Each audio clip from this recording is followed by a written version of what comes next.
Hi friends, welcome to my YouTube channel NCERT solutions. आज हम कक्षा 4 की पाठ्य पुस्तक रिमझिम भाग 4 के पाठ 9 स्वतंत्रता की ओर के बारे में पढ़ेंगे तथा इसके प्रश्नोत्तर का भी अभ्यास करेंगे।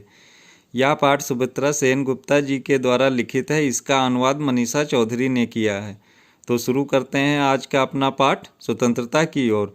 धनी को पता था आश्रम में कोई बड़ी योजना बन रही है, पर उसे कोई कुछ न बताता। वे सब समझते थे कि मैं 9 साल का हूँ, इसलिए मैं बुद्धू हूँ, पर मैं बुद्धू नहीं हूँ। धनी मन ही मन बड़बड़ाया। धनी और उसके माता पिता बड़ी खास जगह में रहते थे, अहमदाबाद के पास महात्मा गांधी जी के साबरमती आश्रम में, जहाँ पूरे भारत से लोग रहने आते थे। गांधी जी के रहते हुए सब भी भारत की स्वतंत्रता के लिए लड़ रहे थे। जब वे आश्रम में ठहरते तो चरखों पर खादी का सूत काटते, भजन गाते, गांधी जी की बातें सुनते। साबरमती में सबको कोई ना कोई काम करना होता। खाना पकाना, बर्तन धोना, कपड़े धोना, कुएं से पानी लाना, गाय और बकरियों का दूध दोना और सब्जी उगाना। धनी का काम था बिन्नी की देखभाल करना। बिन्नी आश्रम की एक बकरी थी।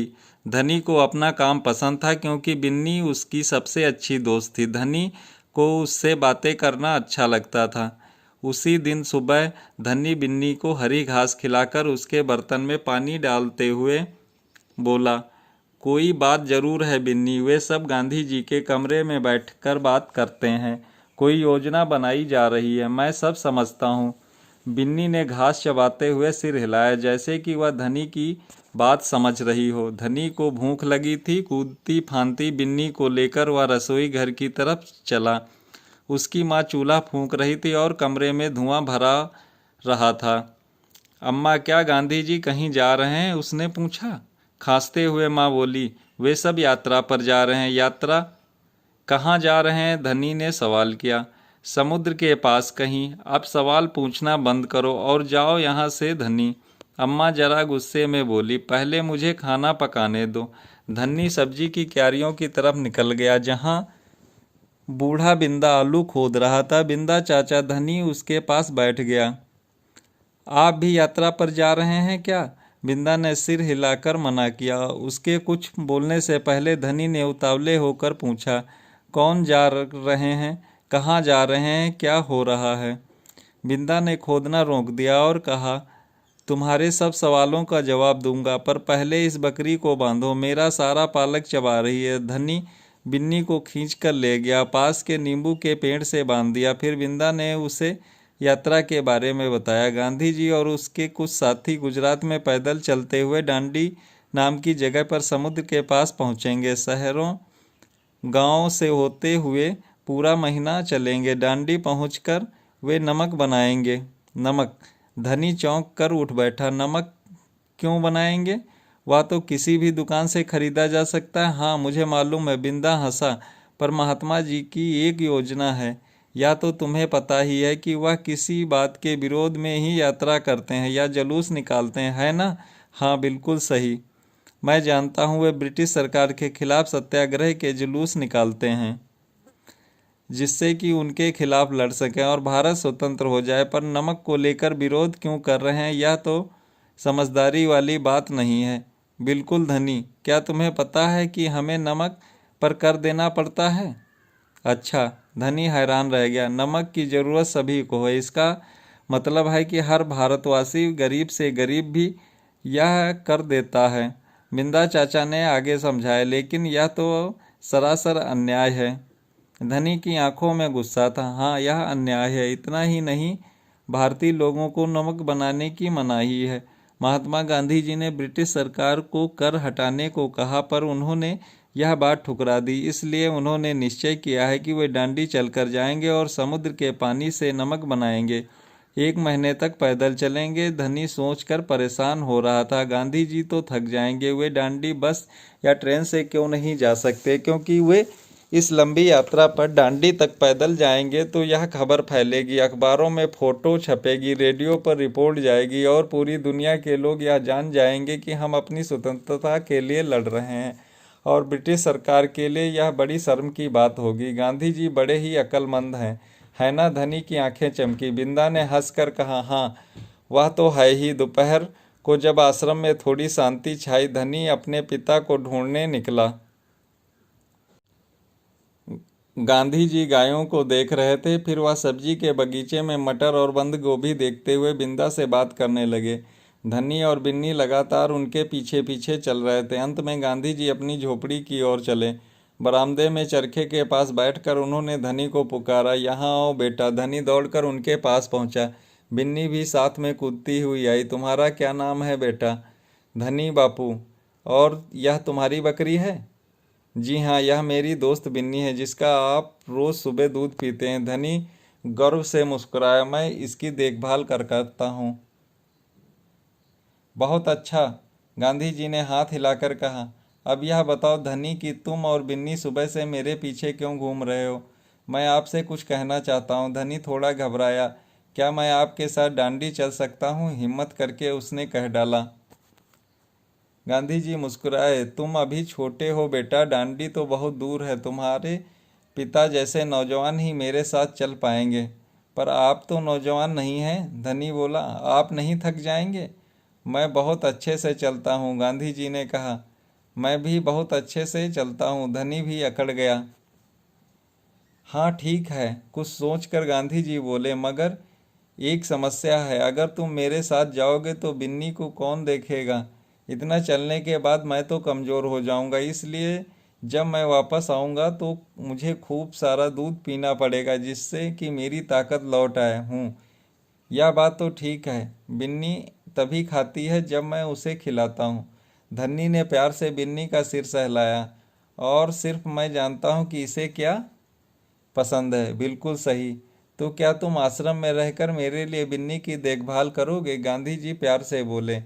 जी हाँ करूँगा, धनी बोला। बिन्नी और मैं आपका इंतज़ार करेंगे।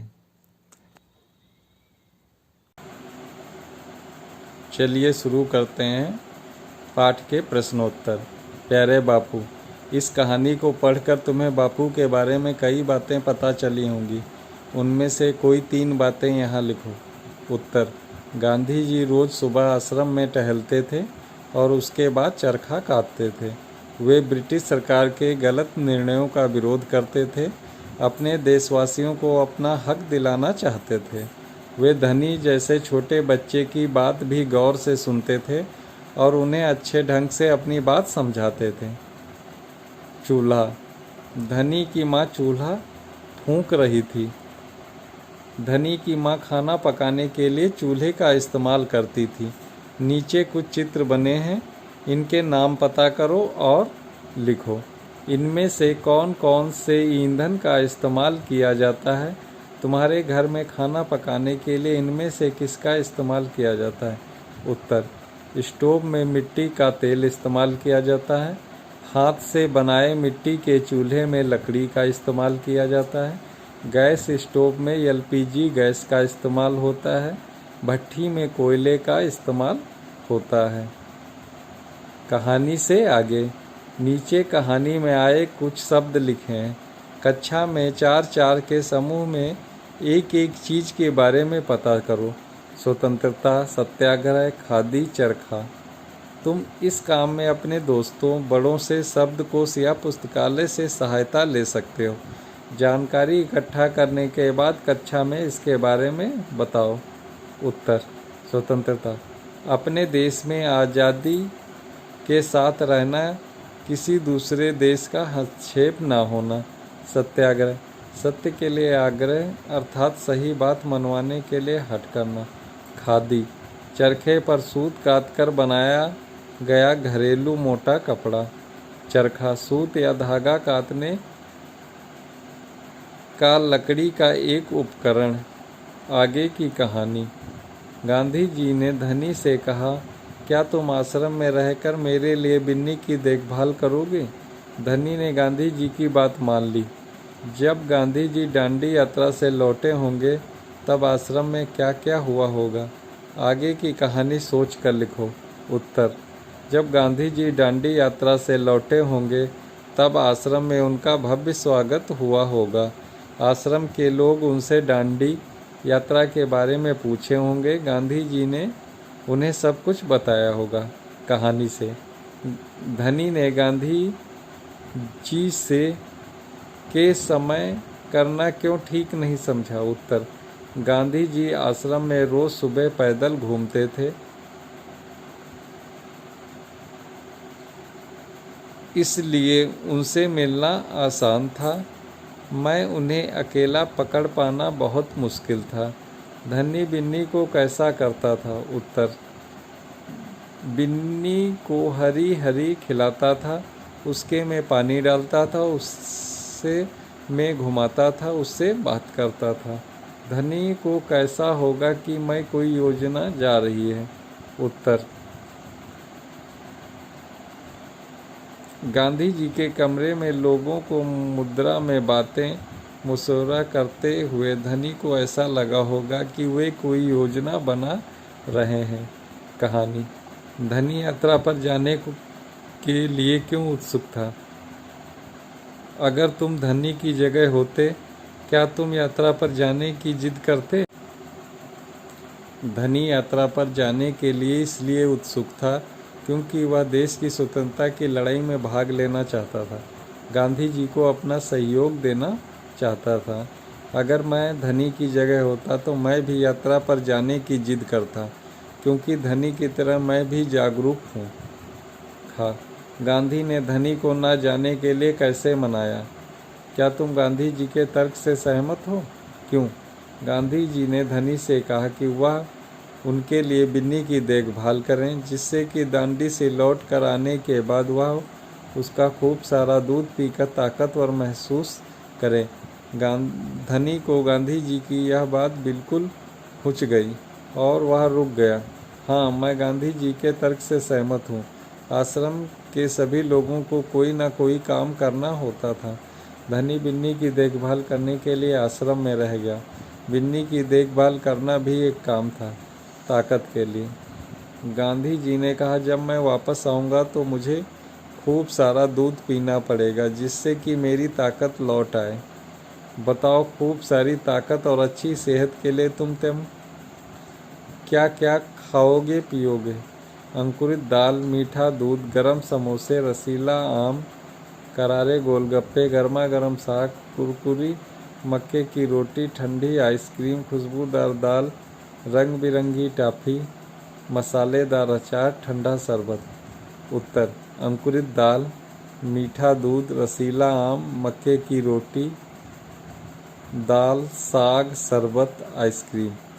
विशेषता के शब्द,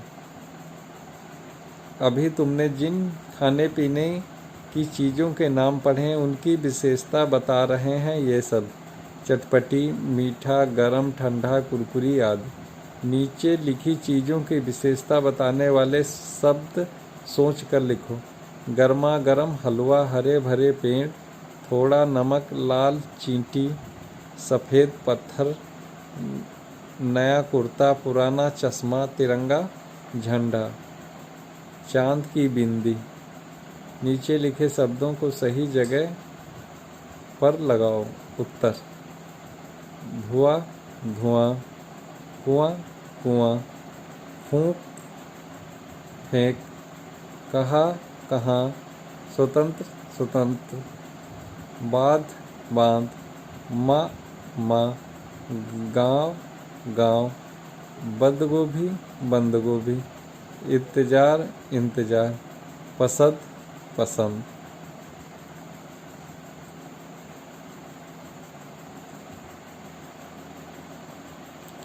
किसकी जिम्मेदारी?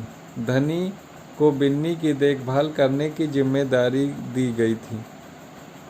इनकी क्या क्या जिम्मेदारियां हैं? माँ, पिता, बिंदा। उत्तर, माँ, आश्रम के लोगों के लिए खाना पकाना। पिता, चरखा काटकर धागा बनाना। बिंदा, फूल पौधों की रखवाली करना। चलिए इसके सारांश का भी अभ्यास करते हैं। 9 साल का धनी अपने माता पिता के साथ अहमदाबाद के पास महात्मा गांधी के साबरमती आश्रम में रहता था। इस आश्रम में पूरे भारत से लोग रहने आते थे। गांधी जी की तरह वे सब भी भारत की स्वतंत्रता के लिए लड़ रहे थे। आश्रम में सबको कोई ना कोई काम करना होता था, जैसे खाना पकाना, बर्तन धोना, गाय और बकरियों का दूध दोहना आदि। धनी का काम था बिन्नी नाम की बकरी की देखभाल करना। उस दिन जब धनी बिन्नी को घास खिला रहा था, उस समय सभी गांधी जी के कमरे में बैठकर कोई योजना बना रहे थे। गांधी को सब बच्चा समझते थे, धनी को सब बच्चा समझते थे, लेकिन धनी का दावा था वह सब कुछ समझता है। वह बिन्नी को लेकर रसोई घर की तरफ चला, जहां उसकी माँ चूल्हा फूंक रही थी। माँ ने उसे बताया वे सब यात्रा पर जा रहे हैं। धनी कुछ और जानने के लिए तुरंत पूछ बैठा, कहा कि यात्रा पर जा रहे हैं, लेकिन माँ ने डांट कर उसे वहाँ से भगा दिया। इसके बाद धनी सीधा बिंदा चाचा के पास गया, जो खेत में आलू खोद रहा था। बिंदा चाचा ने उसे बताया गांधी जी और उसके साथी गुजरात में पैदल चलते हुए डांडी नाम की जगह पर समुद्र के पास पहुँचेंगे और वहाँ नमक बनाएंगे।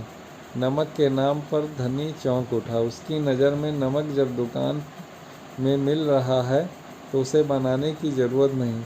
उसने बिंदा चाचा से पूछा, गांधी जी नमक को लेकर विरोध क्यों कर रहे हैं? यह तो समझदारी वाली बात नहीं है। इस पर बिंदा चाचा ने धनी को बताया कि सभी भारतवासी को, चाहे वह कितना भी गरीब क्यों ना हो, उसे नमक पर कर देना पड़ता है। और तो और ब्रिटिश सरकार की ओर से भारतीय लोगों को नमक बनाने की मनाही भी है। महात्मा गांधी ने ब्रिटिश सरकार को कर हटाने को कहा, लेकिन उन्होंने यह बात ठुकरा दी। इसलिए उन्होंने निश्चय किया है कि वे डांडी चलकर जाएंगे और समुद्र के पानी से नमक बनाएंगे। इतना सुनते ही धनी कहने लगा, तब तो गांधी जी बड़े अक्लमंद हैं। धनी ने मन ही मन निश्चय कर लिया वह भी डांडी जाएगा। दोपहर का समय वह सीधा अपने पिता के पास पहुंचा और अपने निर्णय उन्हें सुनाया। पिता ने लाख समझाया, लेकिन वह अपने निर्णय से नहीं हटा। फिर उन्होंने कहा, सिर्फ वे लोग जाएंगे जिन्हें महात्मा गांधी ने खुद चुना है। इस पर धनी बोला, ठीक है, मैं उन्हीं के पास जाऊंगा और उनसे अनुमति मांगूंगा।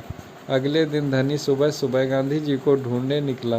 वे गौशाला में गायों की देखभाल कर रहे थे। फिर सब्जी के बगीचे में चले गए। अंत में गांधी जी अपनी झोपड़ी की ओर चले। बरामदे में चरखे के पास बैठकर उन्होंने स्वयं धनी को पुकार लिया। खुशी खुशी धनी उनके पास गया और हिम्मत करके उनसे पूछ ही लिया, क्या मैं आपके साथ डांडी चल सकता हूँ? गांधी ने मुस्कुराते हुए कहा, तुम अभी छोटे हो बेटा, सिर्फ तुम्हारे पिता जैसे नौजवान ही मेरे साथ डांडी की दूरी तय कर पाएंगे। इस पर धनी बोला, पर आप तो नौजवान नहीं हैं, आप नहीं थक जाएंगे?